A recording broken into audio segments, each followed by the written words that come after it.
All right, what is up, heathens? How is everybody doing tonight? Today we have Fritz Imperial is joining us, so I hope that everybody will welcome him to the page. Um, Fritz, do you want to tell everybody a little bit about yourself?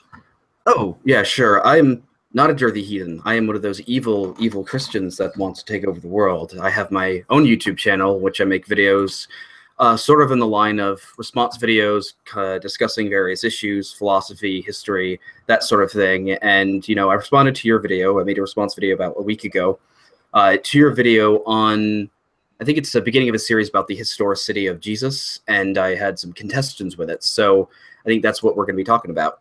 Thanks for having me on. I always jump at the chance to engage with anybody that disagrees with me, because I mean, we get it. We here, at least on YouTube, we get a lot of people that do the response videos type deal, but we don't ever get a lot of, or at least in my experience, there's not a lot of people that are like, oh, well, let's sit down and talk about it. So that's what I've been trying to do. All right. So do you want to start, or do you want me to start? Well, I can start. I figured I could start by clearing up like what I meant in my video, because I get how it was a little confusing the way that I kind of said things. And anybody that's watching, I've actually got his video linked down below if you want to go and see his response to me. But to kind of clarify my video a little bit, I'm trying to come at it from the perspective of looking at the pre-existent Messiah, like the pre-existent Messiah type figure that's in Judaism. And there's concepts of that littered around even the New Testament, but we know that the early Christians were interpreting parts of the Septuagint and Torah and other Jewish scriptures to inform their opinions and their idea about what this Messiah character was, what he would have done in his life and everything like that. Now, they ascribe the name of Jesus, however you want to break down the etymology of the name Jesus or Yeshua. They ascribe this name to him, but my perception of the Bible in general, the Bible and the stories of Jesus and even Paul, is that not Jesus, but the Messiah is a pre-existent figure in Jewish theology, which they interpreted, and they made up these stories, and they all incorporated them into what is known as the Christian religion. And the Christian religion, even in its name, just talks about this Messiah figure from Judaism. And so that's really what my video was about. I get that I kind of meandered around the point and I didn't really put it forth in the best way possible. But, in Jewish scriptures, there are massive amounts of quote unquote prophecies that foretell, what this Messiah figure was supposed to do. And the fact that those existed first, and it definitely informed the New Testament authors as well as Paul, that's why I kind of separate out this idea of a historical Jesus and the Jesus of the Bible. So that's what I was kind of getting at there. Paul kind of alludes to this whole pre-existent Messiah figure in his own teachings and his own writings. The New Testament Gospels, they all allude to this. I know we're going to get into the whole adoptionism aspect of it here in a bit, but Mark, he doesn't start until the baptism of Jesus. And then you've got actually the Gospel of John directly talks about the pre-existent Messiah. He, in the very first bit of John, it talks about Jesus or this Messiah figure being the Logos, that existed from the very beginning of time. He is the agent of creation and all this other stuff. So that's kind of where I'm coming at it with this. I I'm separating out like a historical Jesus from the Jesus that is literally in the Bible. Okay, well, I think starting out, thanks for laying that out. So I think where we can start is Christians believe that the Messiah has come. I think the primary difference, the number one objection that Jews would have to Christianity is that the Jews, I don't think this is in doubt, that Jews believe that the Messiah will come and hasn't come yet, whereas as Christians believe that the Messiah has come and that the person of Jesus was the Messiah. And I think the actual issue here is, was Jesus a historical figure that existed, and is he the person that Christians believe is the Messiah? And I think to understand that first, because recently, although not necessarily recently, it's fine to find recently because the Soviets had, this was big in the Soviet Union, and it's big now with people like Richard Carrier and the Jesus mythicists, is the idea that Jesus as a historical figure never existed. And this sort of runs contrary to the vast majority of the historical consensus, which says that regardless of his divinity, the person of Jesus of Nazareth did in fact exist and is the person that Christians, is the central figure of Christianity. And so I'm going to ask you is, what do you think constitutes evidence enough to reasonably believe that a person existed in the 1st century AD? Okay. So what I would think is evidence of that would be writings mentioning this person, not just regurgitated, statements of belief or statements of what Christians believe or anything like that. I think that a contemporary author of the time mentioning somebody, not necessarily by the name of Jesus, but it has to be some kind of identifier for this Jesus figure or identifier for a central figure to Christianity.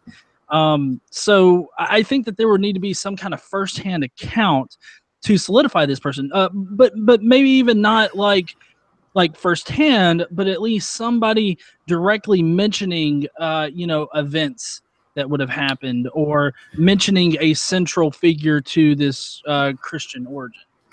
Okay, well, so if we're going to use non-biblical, non-gospel, non-Christian ones, you can separate that between pagan accounts and Jewish accounts. And on the side I have, and of all the accounts, almost all of them are inherently not like, they're not, the interesting thing I found is that they're not indifferent to Christianity, they're actually quite hostile to it. So the first account is from the historian Thallus of 52 AD, and in which he describes around the same time of the crucifixion of Jesus, when in the Bible it accounts that the world went dark and that there was great earthquake. He quotes, on the whole world there was pressed a most fearful darkness, and the rocks were rent by an earthquake, and in many places in Judea and other districts were thrown down. In this darkness Thallus, in his 3rd book of his history, calls, as appears to be without reason, an eclipse of the sun. Tacitus was the next writer. Cornelius Tacitus wrote this in his Annals 116 AD. Consequently, to get rid of the report, Nero fastened the guilt and inflicted the most exquisite tortures on a class hated for their abominations, called Christians by the populace. Christus, from whom his name had its origin, suffered the extreme penalty during the reign of Tiberius at the hands of one of our procurators, Pontius Pilate, and a most mischievous superstition, thus checked for a moment, again broke out not only in Judea, the first source of the evil, but even in Rome, where all things hideous and shameful from every part of the world find their center and become popular. Next account is Mar bar Serapion of 70 AD. He was a Syrian philosopher, and his quote is, "What benefit did the Athenians obtain by putting Socrates to death? Famine and plague came upon them as judgment for their crime, or the people of Samos for burning Pythagoras. In one moment their country was covered with sand, or the Jews by murdering their wise king. After that their kingdom was abolished. God rightly avenged these men. The wise king lived on his teachings he enacted." Phlegon, 80 to 140 AD. He records that, and his writings were quoted by Julius Africanus, as was Thallus. Sorry for that mistake. Phlegon records that in the time of Tiberius Caesar, at full moon there was an eclipse. There was a full eclipse of the suns from the 6th hour to the 9th hour. Phlegon was also mentioned by Origen. Now, Phlegon, in the 13th or 14th book of his Chronicles, not only ascribed to Jesus a knowledge of future events, but also testified that the result corresponded to his predictions. And with regard to the eclipse at the time of Tiberius Caesar, in whose reign Jesus appears to have been crucified, and the great earthquakes then took place. Jesus, while alive, was of no assistance to himself, but that he rose after death and exhibited the marks of his punishment and showed his hands and had been pierced by nails. So if you want me to go on, but there's a few dozen more accounts that are not from the Bible of the existence of Jesus as the person the Christians worshipped as the Messiah. Okay. Well, now don't take offense to this, but that was kind of a gish gallop of throwing out just a lot of stuff at one time. So if we could take it about one at a time, you first threw out Thallus. Thallus, Thallus. Okay, Thallus. Regardless of whether or not he recorded an eclipse or whatnot, that doesn't because that was an eclipse one, right? Yes, that was one of the recordings of the events surrounding the crucifixion, which is depicted in the Bible as the earthquake and the darkening of the sun. But I think my point is that there's seems to be evidence after evidence of a person recording that Jesus was a person that existed in the ancient world. So, well, now hold on. Let me actually respond to all these sources now. So Thallus there, that doesn't solidify Jesus in history or anything like that. That doesn't do anything like that. You've got Tacitus, where the actual text of Tacitus, it says Christians at first, and then the next bit actually is missing letters. People insert the letters in there to mean something. Crestus was actually somebody in history that did do some rebellious type stuff. And so it's thought to be an interpolation right there to say Christians, because if you go back in the text far enough, you'll see that it's actually rather obfuscated. So you can't really use that to say that there were Christians, around that time or whatnot. And then what was the next one? If I could address that. So your interpretation of what Tacitus said is that there was actually another person named Christus that led a rebellion in Palestine around the 1st century. Well, I'm saying that Christus was a name at that time. It was actually a common. Yeah, it's a Greek name. It's Greek. Well, right. But what I'm saying is, I'm not saying that there's some kind of conspiracy of another person that was doing all this. I'm saying that if you go far back enough in the actual text of Tacitus, you'll see that it's obfuscated enough to where you cannot say that it meant Christians.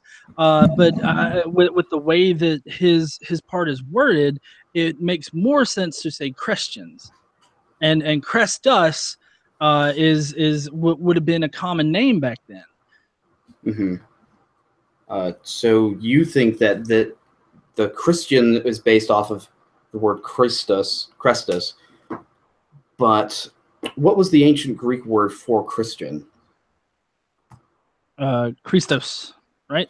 Well, believer in Christ, or of the people that would have followed Christ, what would have been the adjective for them? Well, I mean, I guess Christians. I mean, I don't know what this has to do with. Well, I'm saying you think that there was this figure or common name Chrestus, so Chrestus. Well, yeah, but I mean, I'm saying that because I mean that's quite literally in Tacitus, and then the next reference is missing a letter. It doesn't have an E or an I in it. Mm-hmm. So yet Tacitus' work right here, when it says he suffered under the hands of one of our procurators, Pontius Pilate, seems to match up with what the gospel accounts of Jesus are. Well, yeah, but are you saying that Pontius Pilate only put to death one Jew? Well, hold on, let me find the thing again. His pilot. Well, do you think he only put to death one Jew when he says, and then one Jew from whom there was a superstition about him that came back and then spread not only in Judea, but also in Rome? Can you find another? Who is another Jew that had that happen around him, that had some cult form around him that spread all the way to Rome?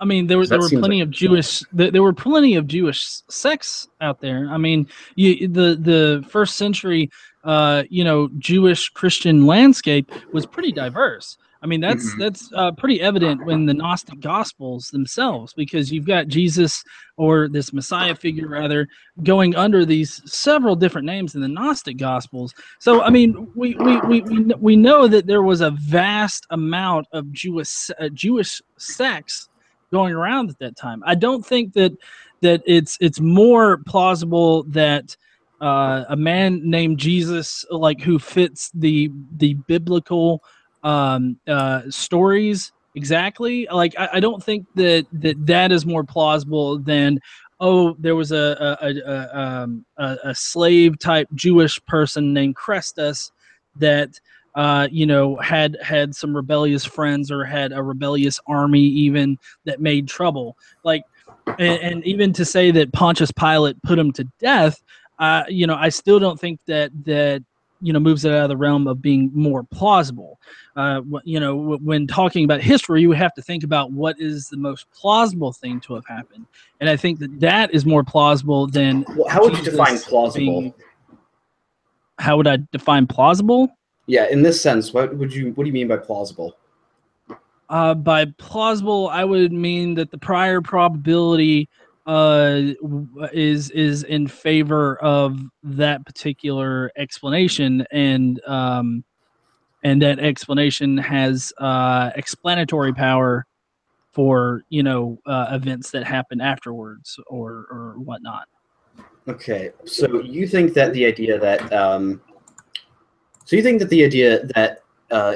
a person named Jesus, who had a ministry that began in Galilee, was of Nazareth, and was crucified under Pontius Pilate, and who around him there was formed a cult, and they called him Christos, the Anointed One, and they became known as Christians. That's apparently less likely to have happened than some random guy of whom there's no evidence for forming the cult around him. Well, no, there's evidence in Tacitus. Tacitus is saying Christus, or in the next part, he has the CHRSTIAN, which is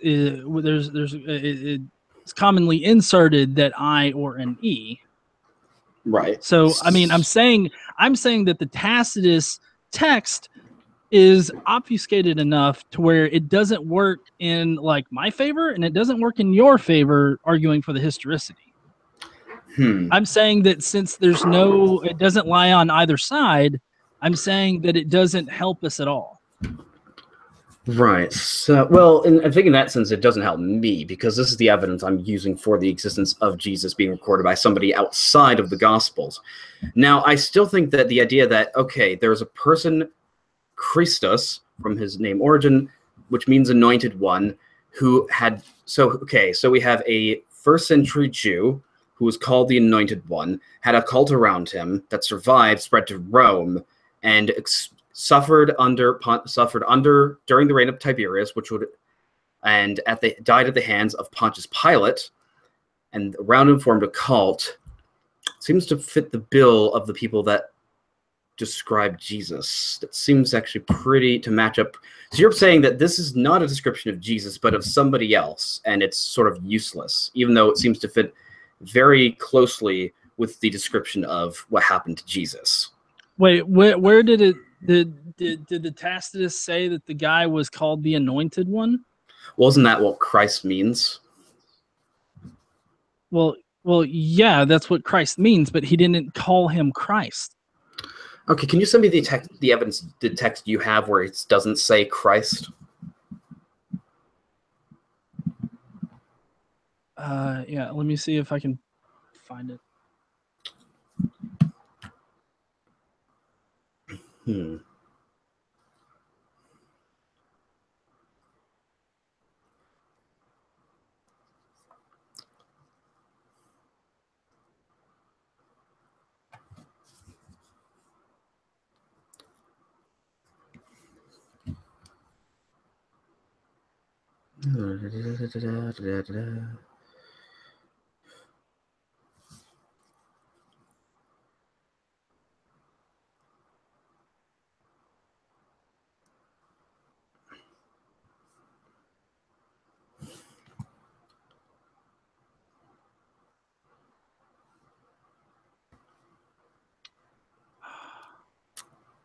Well, actually, in the source I have, when it actually uses the work of Pliny the Elder, you do have a point. He does use the word Christus, but it says on the source I have that that's what he meant by Christ. He meant Christ in that sense.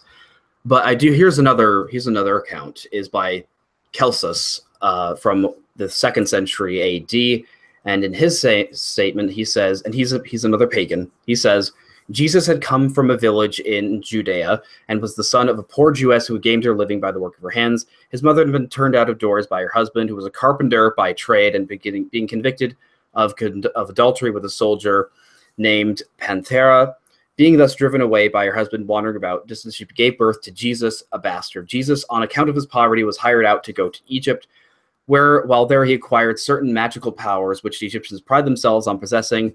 He returned home highly elated at possessing these powers, and the strength gave him himself out to be a god. So he does use the word Jesus. And now, okay, but also that's 2nd century AD. Like that doesn't help at all either. All right, fine. Here's an art. That's at that point, like the whole idea of. So you don't think that a historian writing about an event happening centuries earlier is actually legitimate? It has to be a contemporary source. Wait. Him writing centuries earlier? After, sorry. No, you have to say, so in order for something to be accepted as a legitimate historical fact, the person writing about it has to be writing about it it has to be a contemporary of that figure or that event. Well, I mean, yeah, if because I said that it would take first-hand accounts. Okay. So that 2nd century isn't a first-hand account. So do you think that accounts that are written about historical figures that were written centuries afterwards, like let's say somebody writes a book on George Washington this year, is that something you can't? So can you not take that as a historical as evidence of George Washington existing because he wrote it after he died? Well, for somebody that didn't that is completely foreign to our reality, coming here and like me giving him a book that was written right then about George Washington with no references or anything like that, no, that does not solidify George Washington into history. I can guarantee you, though, anybody writing that kind of book is going to have references to actual statements and stuff from George Washington. They're going to have pictures. They're going to have all kinds of evidence to support it. Well, yeah, that's in part of modern historiography, and I'm pretty sure that, well, although I'm not actually quite sure if first-century historians would have added footnotes or references to where they got their sources from. But I think that, well, Josephus always stated where he got his stuff from. So well, I was actually it's not uncommon for them to cite their sources. Well, I was just going to move to Josephus then, where he says, now Ryan, around this, and he lived in the 1st century, so would have been contemporary. Now, around this time lived Jesus, a wise man, for he was a worker of amazing deeds and was a teacher of people who gladly accepted the truth. He won over both many Jews and many Greeks. Pilate, when he heard him accused by the leading men among us, condemned him to the cross. But those who had first loved him did not cease doing so. To this day, the tribe of Christians named after him has not disappeared. Right, that's a later insertion. By who? Eusebius of Caesarea. Where is that evidence? Huh?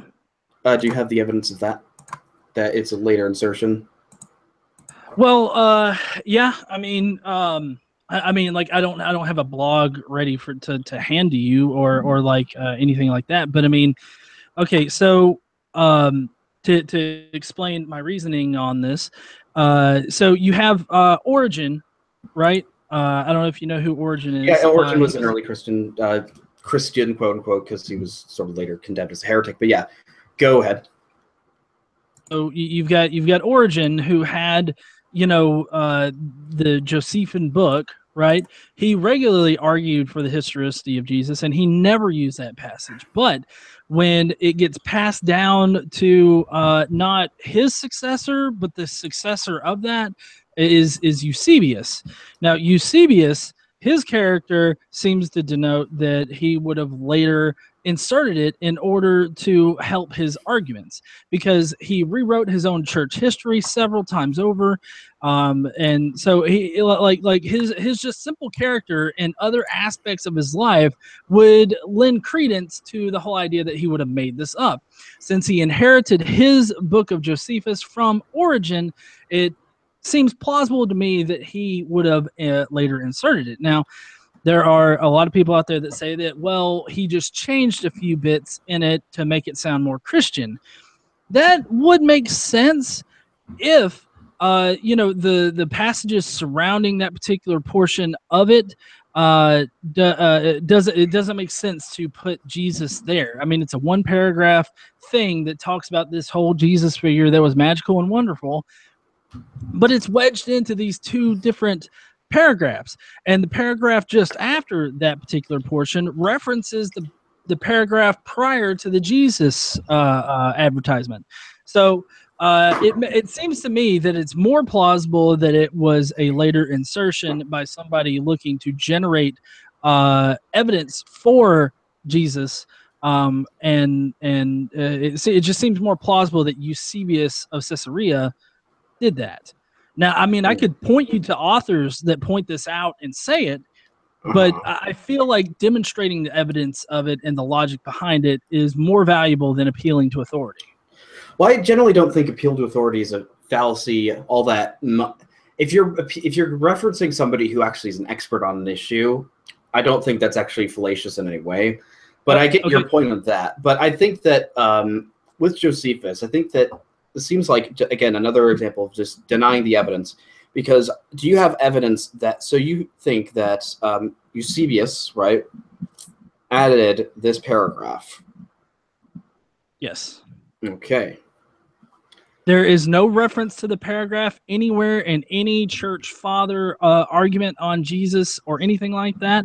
When they regularly use Josephus, there is no mention of it before Eusebius. But, though the church fathers would have already believed that Jesus was the Christ, so... Okay. So and you don't think that they had debates about his historicity, when Eusebius was piddling around? Well, I don't really see how that's relevant. Yeah, obviously people would have debated his historicity, but they would have had the Gospels. They would have had... People would have written about him, and there's evidence that they did. So I'm saying that I think that the historical evidence is still pretty solid on his existence. I think that what I'm trying to say is that I think the actual point, though, is the Jesus that was a historical figure whom it seems the historical consensus is that he did really exist. I'm not the best historian. I may have to agree on that, but I'm not the best. Which I don't think is actually a fallacy. No, it is a fallacy, though. I mean, before germ theory came about, everybody thought that bloodletting was the way to cure diseases and everything like that. Like, they had all these different wild theories about it. Then once germ theory came out, people, it was demonstrable. It had evidence behind it. But before that time, there was a general consensus among everybody that, it was these other things. And then, this, one guy or a group of guys or whatnot. I'm sorry, I don't know the history behind germ theory. I'm sure somebody else does in the comments there. But, I mean, an appeal to authority is not any kind of evidence of it. So, like, just appealing to an authority does not prove that what the authority says is actually true. See, it's the evidence behind the authority that proves it to be true. Right. So the thing I'm confused though is, let's say, so why do you think the idea that Jesus is not actually a historical figure exists is something that's only seems to be very prominent in recent decades? What new historical evidence has come out that starts doubting the idea that Jesus was a historical figure? Well, no, I mean, I think that Jesus' historicity has been debated. I mean, in this conversation alone, I mentioned how Origen debated for the historicity of Jesus. So obviously, these debates were going on since Christianity began, practically. All right. So I mean, I don't understand how you can say that, oh, mythicism just now picked up. I agree that it's become popular. But I think that it's only become popular because there's no evidence to suggest that Jesus was actually, a person in history. Right. Hold on.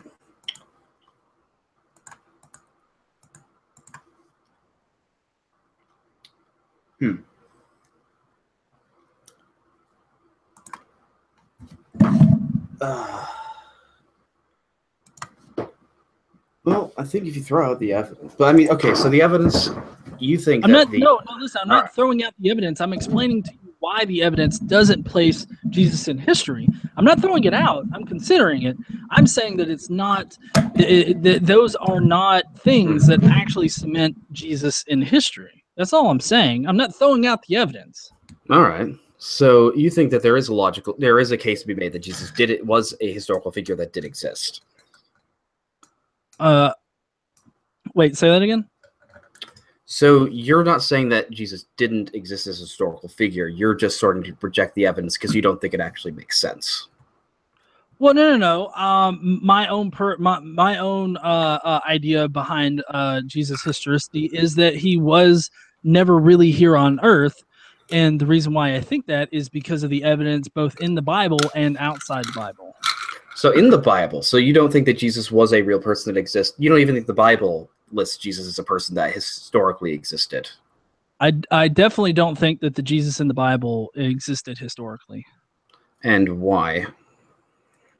Okay, so John Dominic Crossan actually puts forth a really good argument that all of the Gospels are really just parables that are meant to teach about the Christian religion.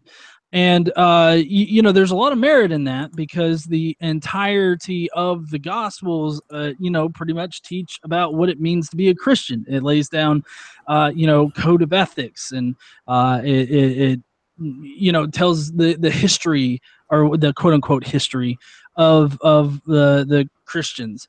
Those are parables in order to teach about this Christian religion. And then you've got also Paul. He never actually cites Jesus being here on earth. It's always, revelation or scripture. Even in Paul the isn't one of the Gospels. Paul isn't one of the Gospels, though. No. Paul's not. I didn't mean Paul to be a gospel. I just meant you've also got Paul.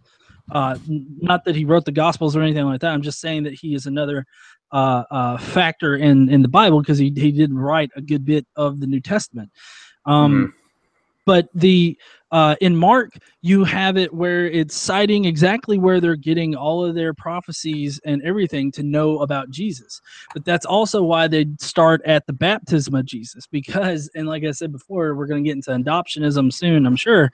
But Jesus doesn't actually, in the Bible, now I'm not saying Jesus of history, I'm saying Jesus in the Bible doesn't become the Son of God or the Messiah or Christ until he's baptized, when the Holy Spirit, and this is from Mark, the Holy Spirit descends and washes over him, or possesses him, and he becomes the Son of God or the Messiah or the Christ.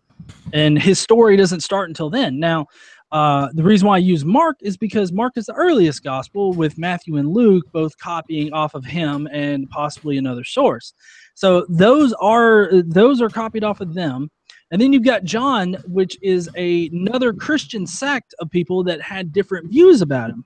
In John, in the very first part, it actually points out how this Messiah figure is a pre-existent being in the Jewish theology, he was there with God when he created the heavens and the earth and everything like that.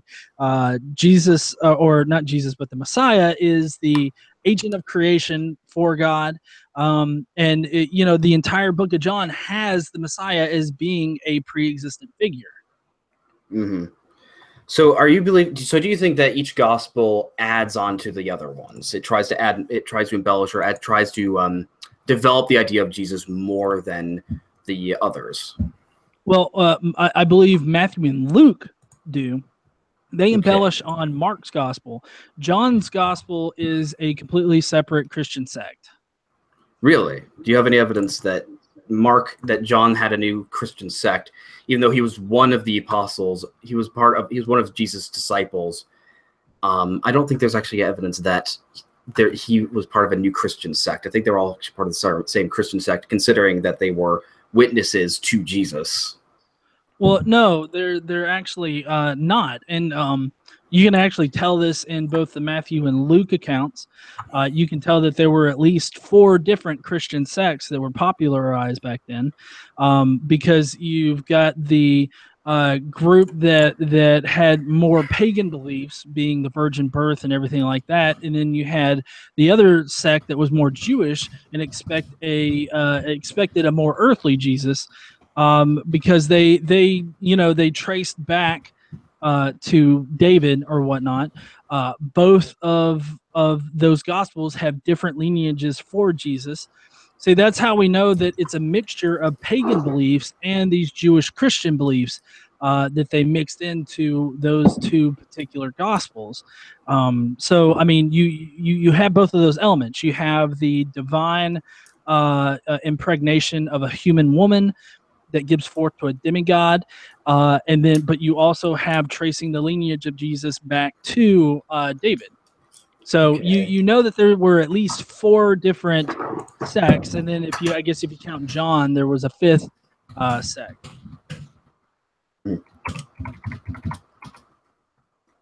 Hold on.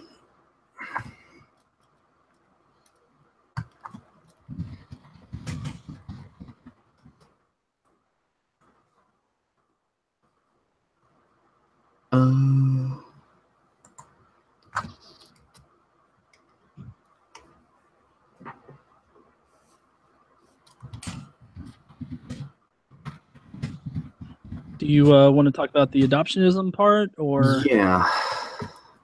okay?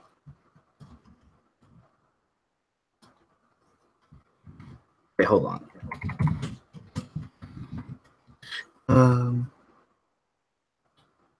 Huh. Actually, um,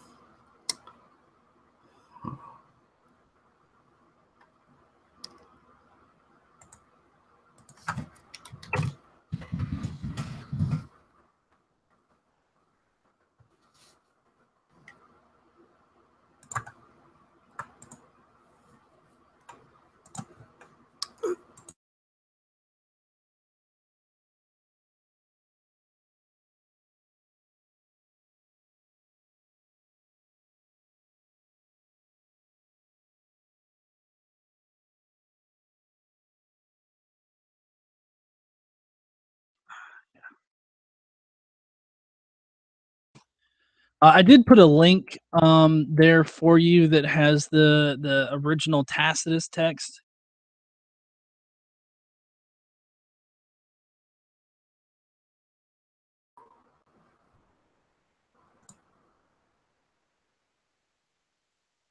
Except this source does actually say uh Christians. This one, no, this one doesn't have the right.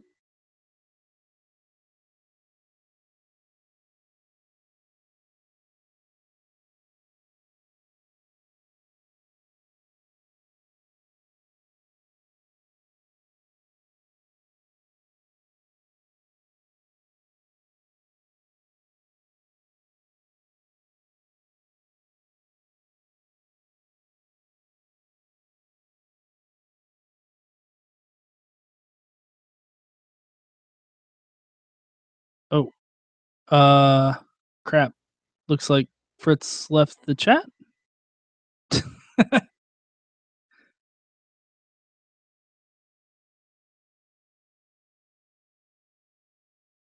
Sorry, maybe Fritz will be back here in a minute. He should still have the link. I hope that he'll be back.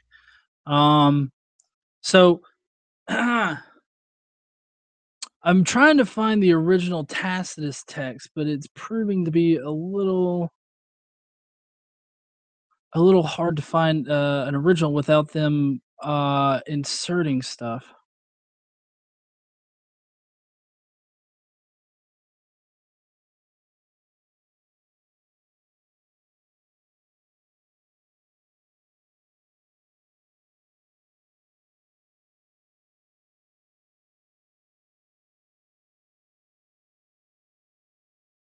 But to those that are watching, we were going to discuss adoptionism. And adoptionism is this concept that Jesus was, adopted into the Son of God thing. And there's a lot of evidence. Sorry, just collecting my thoughts. There's a lot of evidence for the adoptionism aspect, because for one particular thing, the earliest Christians were adoptionists. There's plenty of evidence to suggest that, not only in the Gospels, because you have this mix of Jewish, Christian, and pagan kind of beliefs, but you've also got Paul, who states that like Jesus is the first of many brethren. And it's all throughout Paul's writings and everything that you have this adoptionist attitude, because once you become a Christian, you're adopted into the family of God.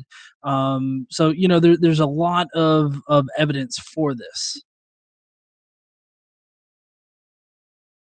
and I don't know. I don't know what he did. I don't know if he's going to be back.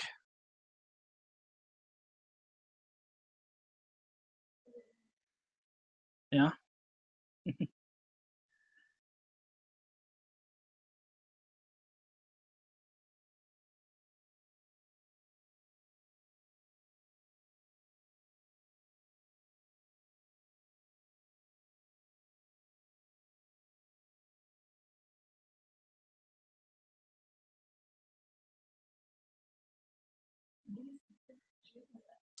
Yeah, it does. I know that he still has the link, so I'm hoping that maybe he can get back in here.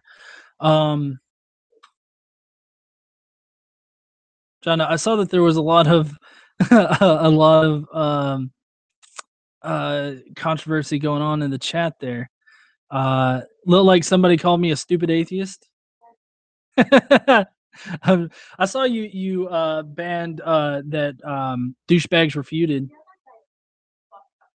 Well, okay, look, Douchebags Refuted, I've invited him on just like Fritz here, and he refused to take it because I took a couple of days to email him back. And apparently I'm supposed to type up some kind of novel in the comment section of a YouTube and waste a lot of time doing that, when it could just be not just be an hour or so, on a video chat discussing it. Like, I don't know. But anyways, that's Douchebag Refuted. But I know there were a lot of people talking about Josephus and Tacitus in there. Tacitus there's good evidence to suggest that it's an interpolation. I actually do have a couple of videos on my channel about Tacitus where I discuss not only why it doesn't support Jesus being historical, but also the authenticity of it, being that it could have been interpolated, changed and added. Like, I'm trying to find sources for the original text of it, but I can't find any that has.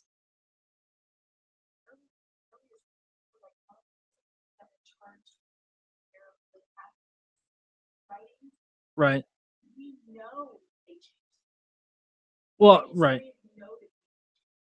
Yeah. There's demonstrable changes in all these sources, because you have to understand, like, the entirety of the known world and all these sources went through this huge Christian filter during the Middle Ages and even a little bit before that. As we saw with Eusebius of Caesarea, I mean, they were the only ones with these particular books, and they could have added and changed it. They were the people that took care of all of these things. So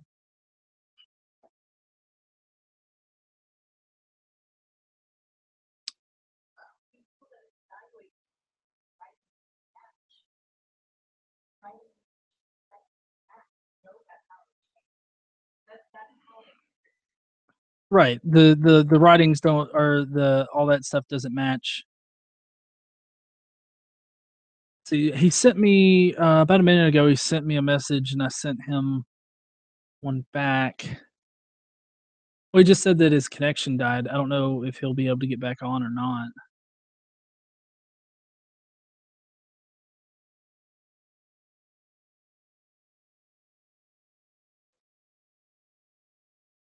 Yeah.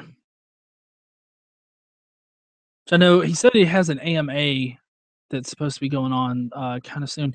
A little bit in my news, I don't know if anybody's on Twitter, but Pastor Greg Locke is hyping up for a discussion with me, Dogma Debate, and the No Religion podcast. So I don't know when he's planning on that to happen, but it better not be around the time when the MythCon is going on, because I'm definitely going there. By the way, if you're not coming to MythCon, you suck. I'm gonna be there, and Armored Skeptic's gonna be there. Casey, of course, is gonna be there. That should be a duh. And Casey will be there. Yeah. Uh, Shoe on Head, she'll be there. Like I said, Sargon will be there. Bullionator When and Where it is in Milwaukee, Wisconsin, right? Milwaukee, Wisconsin, and it's like September 27th, 29th. They hold it every year, and I'm so lucky to have the people over at Mythicist Milwaukee really like everything that I do. They are. They're pretty awesome. Um, let's see.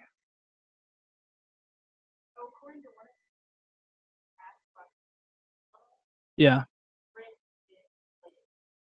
Oh, Rick's a kook. He's a kook with a PhD and a solid case. I mean,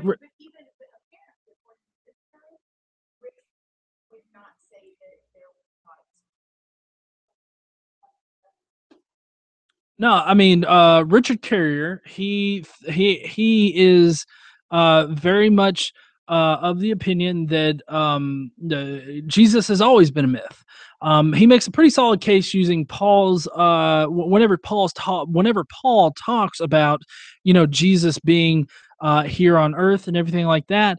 The phrases that are used by Paul seemed to indicate that it was like Jesus was manufactured or made or anything like that. And no, Richard Carrier is not a perv. That's just ridiculous.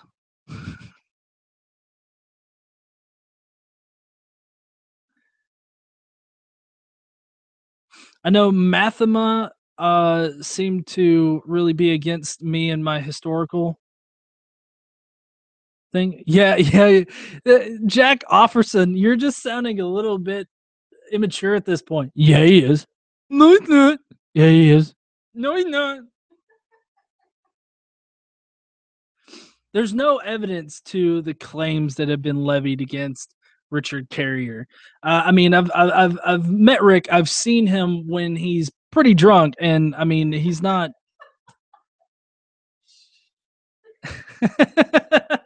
What I have? I mean, I've seen him down some wine bottles. He's a cool guy. I know he really wasn't impressed with the Bart Ehrman and uh, Price debate. Nobody liked that one.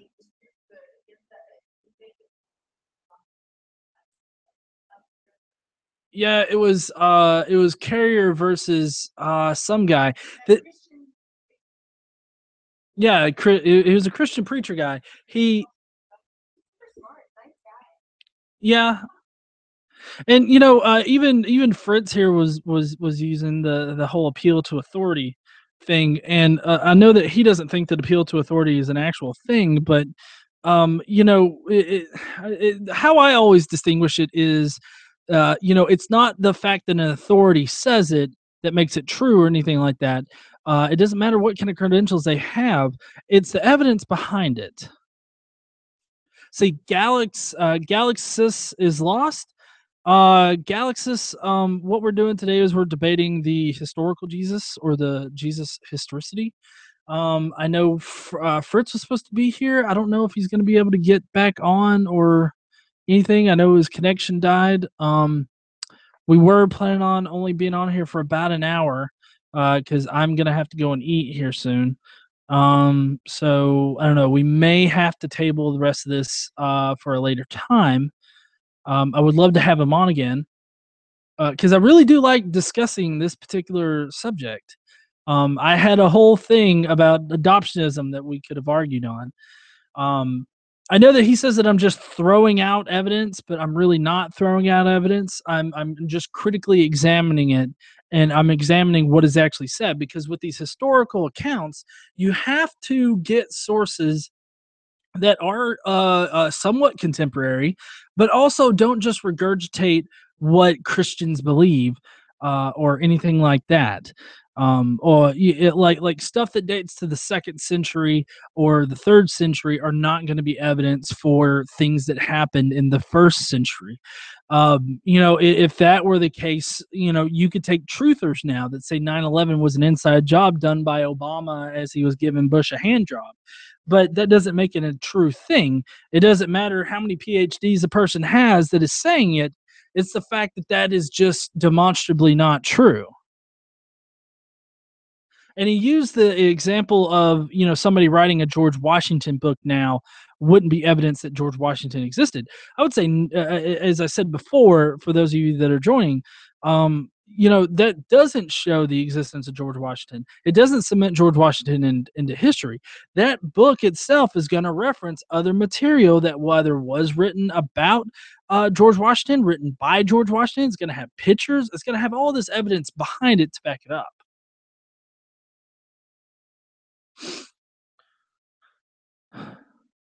Cornlips 4 says, Mathema, you come across as just like a Kent Hovind repeating over and over that you should be able to do carbon dating on a live seal.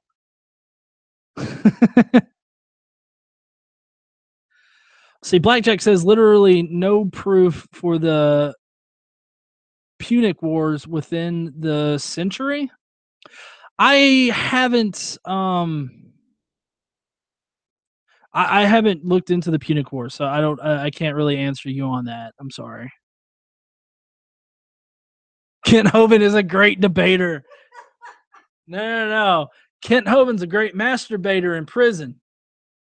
The other inmates, because you got to survive some way. I mean, he's a creationist. I'm sure we don't want to hear his stories. He's not allowed to spill seed.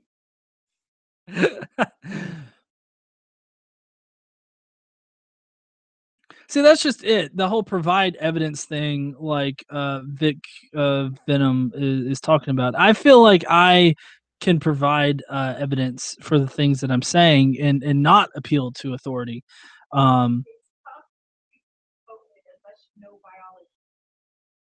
Tough to refute Hovind.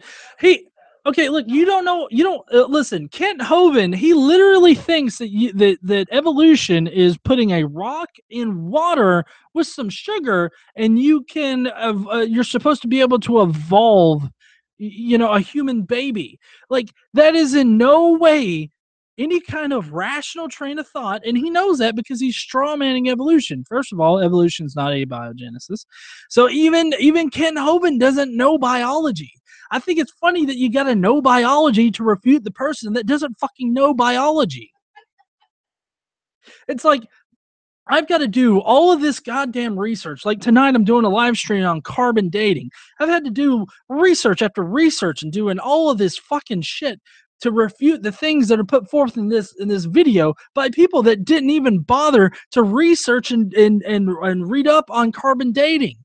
Like, I've got to do so much extra work just to put down their bullshit.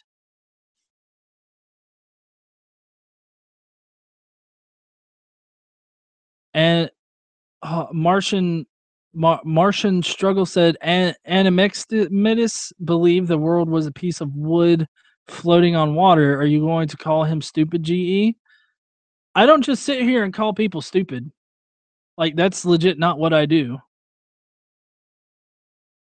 The calendar is proof of Jesus. Boom, drop mic, I'm done. Okay, Jonathan, I don't know if you're serious in that, but that right there is just ridiculous. Well, I mean, it's ridiculous. I mean, it may be funny, but I mean, it's ridiculous. I mean, the current calendar was set forth by the Romans, who adopted Christianity. So of course they're going to try to pinpoint a fixed point in time in order which to start their calendar. And of course they would pick Jesus because they were all Christians. They adopted that as their religion in their empire. So I mean, it makes sense. Yeah, you could call people stupid more often. Yeah, I could, I guess.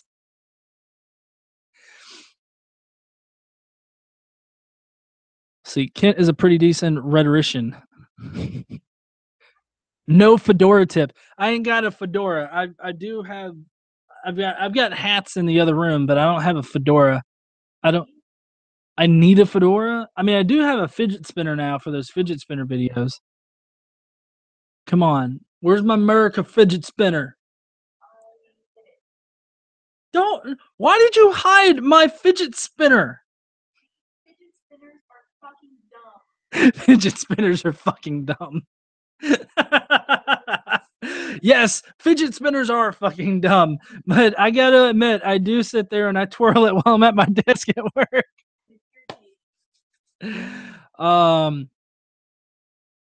Is it ad hom if he brings up taxes first?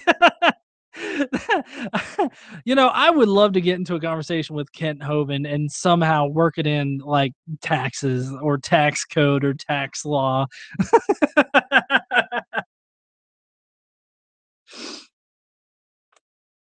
Something's independent from natural science. Vic, Venom, at least they're not self-refuting liars like you. I don't think Vic self-refuted himself at all. Would you discuss evolution with Kent Hovind on your Hangouts? I would. I would love to have Kent Hovind on here to discuss how goddamn stupid he is for suggesting shit like that.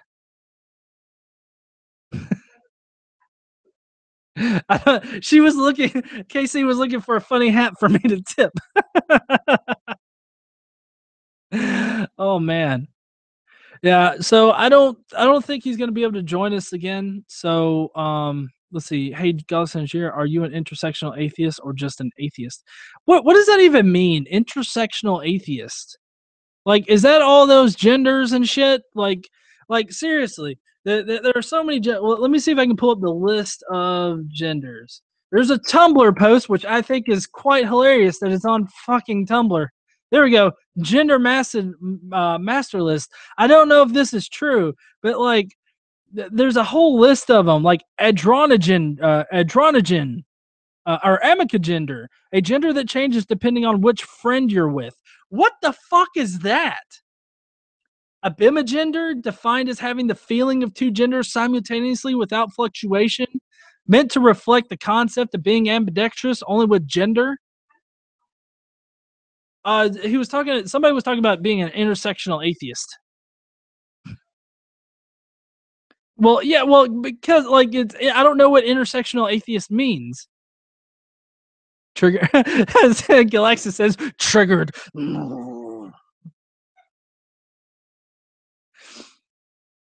I'm actually waiting for Jack to respond to what is an intersectional atheist. I have no idea what that means, but if it's these genders, and anisogender, feeling like a certain gender yet being more comfortable identifying with another. How the fuck is that even? And genital gender. and genital, a desire to be without primary sexual characteristics, without necessarily being genderless. One may be both anogenital and identify as any other gender alongside. So that just means I really hate my dick, but it's there, so I'm a man. But later on, when I have pizza, I'll be a female. Like, I think that there are legit, like, more genders than just male and female. Like, I get that it's a psychological thing and everything like that, but thank you. But some of these are just stupid. Like, here's a possible trigger warning, people. Autogender, a gender that can only be understood in the context of being autistic, meant for autistic people only. If you're autistic, you're a different gender than every fucking person. Oh, you can be. You're triggering me. I personally identify as a Lego. I'd hate to see what you fit into there, buddy. Bigender, the feeling of having two genders, either at the same time or separately. Usually used to describe feeling, traditionally male and traditionally female, but does not have to. What? I guess that just means that you can feel both at the same time, or I don't know. Well, I mean, come on. Aeolus is evidence of that. Aeolus feels both fabulous and manly at the same time with his fucking huge goddamn arms. Blur gender. Blur gender. The feeling of having more than one gender that are somehow blurred together to the point of not being able to distinguish or identify individual genders, synonymous with gender fuzz. That sounds like something you get like on your genitals. Like, what do you got? What do you got there, bud? Oh, it's just some gender fuzz. Just let me get that off right there. Oh, I'm fine now. Boy flux, when one feels mostly or all male most of the time, but experience fluctuating intensity of male identity. Like, is that like crying at a sad movie? Is that what that is? Wait, I forgot to.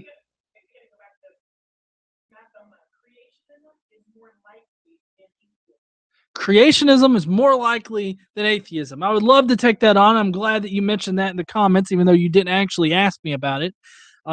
So creationism is definitely not more plausible than a naturalistic point of view of the world, or even evolution.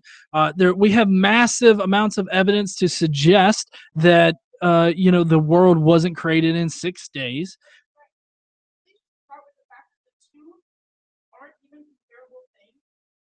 Well,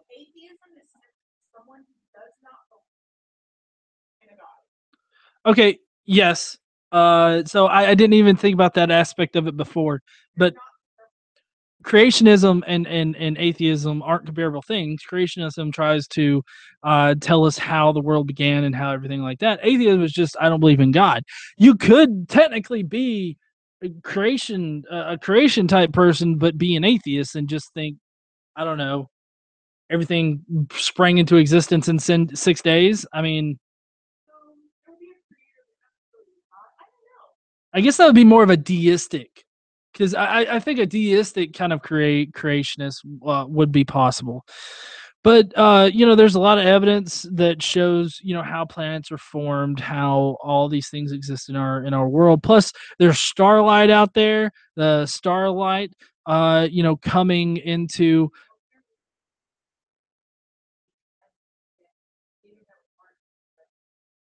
What does even all that mean? What does it mean to be blue pilled? Like, I get that red pill is like alt writing or something like that, but blue pill I don't even understand. Main gun 1 divided by 0 equals 42. You can't prove that it's not. Boom, motherfuckers! Drop mic. Main gun dropping knowledge on us here. Shh, don't bring reality into this, KC. Goddamn. Let's go back to genders. Here's a cloud gender. A gender that cannot be fully realized or seen clearly due to the depersonalization derealization disorder. What the fuck? What is that? You can't fully realize that you feel like a man. Like, I don't even understand. Like, I get being confused, but being confused is not a goddamn gender. Just saying. Cisgender, the feeling of being the gender you were assigned at birth all the time, assigned female, feeling female. Okay, so I am a cisgender person, but I feel like that is just, I don't know.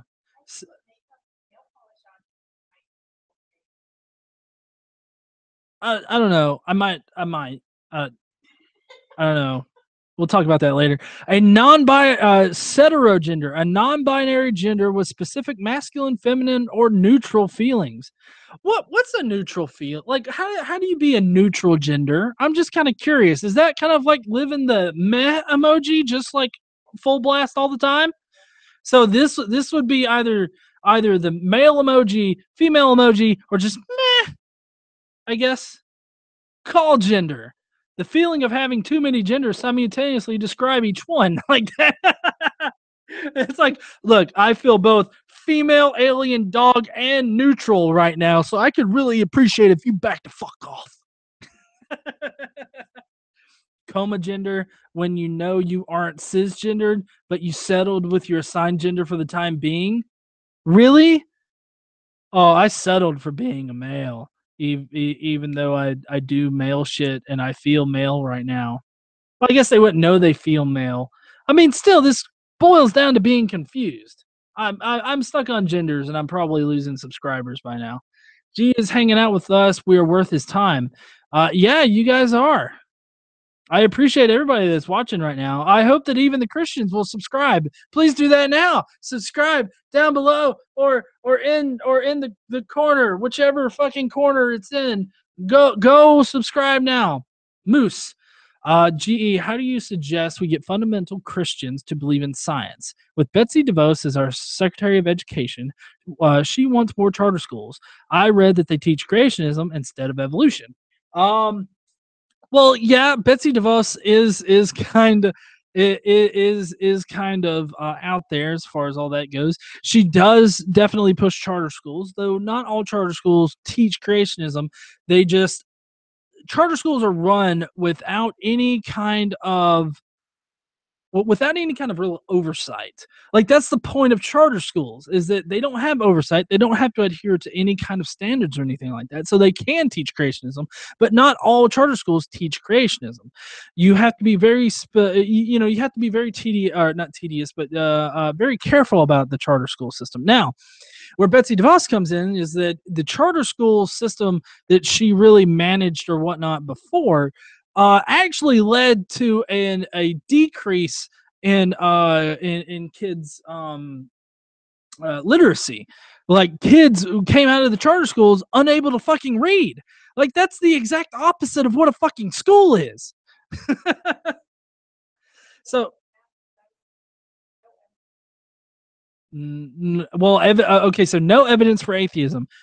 True. I would say that there is no evidence for atheism because atheism doesn't seek to prove anything. It is just a lack of belief in a God. I think a lot of people a lot of times confuse secular with atheism. And so that causes a lot of people to label secular things with atheist. And so, like, I think that maybe a lot of people out there ascribe themselves the label of atheist when they're looking back on their lives, when they really were just kind of secular, which still means that religion doesn't play a part in them, but it really doesn't say anything about their belief, because you can have secular Christians out there that, in a lot of ways are secular, but they believe in a God. Groans. You have not read anything that isn't religious propaganda from what it seems. I'm guessing it's Mothma. I simply lack a belief in atheism. Okay, you can lack a belief in it. Like, I don't even understand that fucking sentence. You lack a belief in atheism. Let's see. Godless engineer, do you think the United States will ever become a theocracy if we keep going in the direction we are going? I don't think it will, but the way we are going, the future looks bleak. I would agree. I think that there's definitely an environment right now that could foster that. I think that if we continue allowing these very religious politicians to govern our society, we could definitely see a Christian theocracy in the future. I think that it's kind of far off. I think that we would need to see a lot more progress in that direction, but I think that we are kind of primed to move in that direction if we get pushed that far. I lack a belief. This is Mothma again. I lack a belief that God does not exist. I don't need any evidence for this position. Uh, yeah. Well, I mean, I agree on an aspect of that, but I mean, I get that you lack a belief that God does not exist, but I mean, that just seems like you're doing a double negative, which, cancels out the whole negativeness of it. It's like saying, I ain't no Christiany person. Conjugates? Oh, okay. It's different from conjugal. I'm glad that she knows me and that she has to specify that it's different than conjugal visits. Thank you, Casey, for specifying that shit.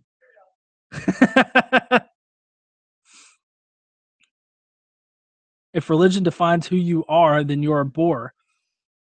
Yeah. Godless engineer, that is what you are doing. Yeah, what does that mean, Blackjack? Are you trying to say that I'm doing the double negative thing with atheist? What? Well, I mean, for your own personal belief, I guess that is true. But I mean, like, I guess the default position in reality in general is no God exists. I mean, you have to be like, for instance, when you're born, you have to be told a God exists. You're not born coming out the womb like getting on your knees praising Jesus that he lets you come out the womb or something like you don't come out with the knowledge of Jesus. You are told that Jesus exists. You are told that God exists. You're told all of these things. And so you don't come out with the innate knowledge of it. So the default position is actually nil. Like you don't like there's no God that exists. So it's the burden of proof on you, Mothma, that no God. He's a presuppositionalist. Then, if the default position to you, Mothma, is that a God exists by default, then you're a presuppositionalist, and there's really no discussing it with you, because you're just going to sit there and be like, nope, God does exist, and blah blah blah blah blah. Let's see, GE, do you consider nuns to be secular Christians? I think that the nuns could be secular Christians. I don't think the nuns in general are secular Christians. I believe the nuns are just this group that has a lot of varying different actual beliefs. They just don't subscribe to any one like actual organized religion. I think that they could be deistic, they could be Christian, they could be anything. God is known through reason alone. No, no. Godless engineer versus Mathema. It's like goddamn Godzilla versus Mothma. Mothra, not Mothma, Mothra. But it would work. Do it, Mothma.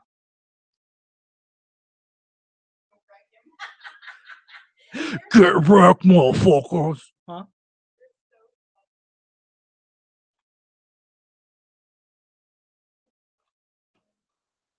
I put my email address in the comments, so if you want to email me, Mothma, we can set it up.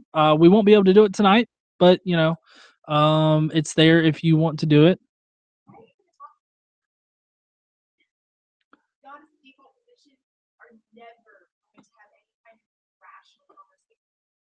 No, but it'll be a fun conversation.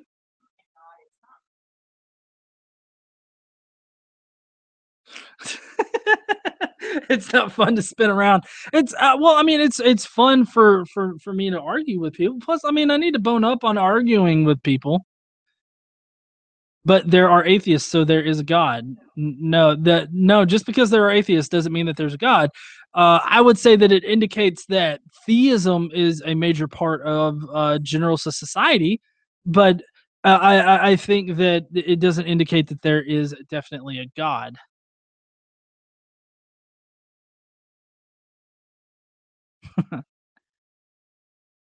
Why would God create atheists? I don't think God created atheists. It is. Yeah, that would be begging the question. Thank you, Casey. She's a great little fallacious person, like a sous chef, but fallacy interpreter. Gaming with stuff. If there were no Romans, Jesus wouldn't have a crucifixion fetish.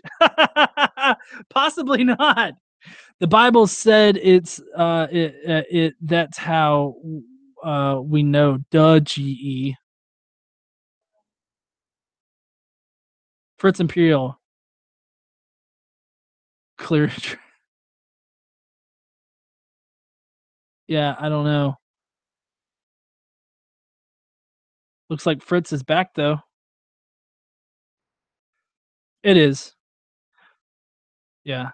I do need to go because I need to eat and everything and spend some time with Casey. So I hope that you guys enjoyed this. We're gonna go ahead and head on out. I will see you guys later. Fritz, if you want to email me and we can set up a different time to continue our talk, I would love to do that. Mothma, I would love to have a conversation with you because I just love arguing with presuppositionalists. But anyways, guys, I'll see you heathens later. Y'all have a lovely weekend. And don't forget to stand up and use your voice. Even you, Mothma, go ahead, use that voice to say God exists by default. Bye, heathens.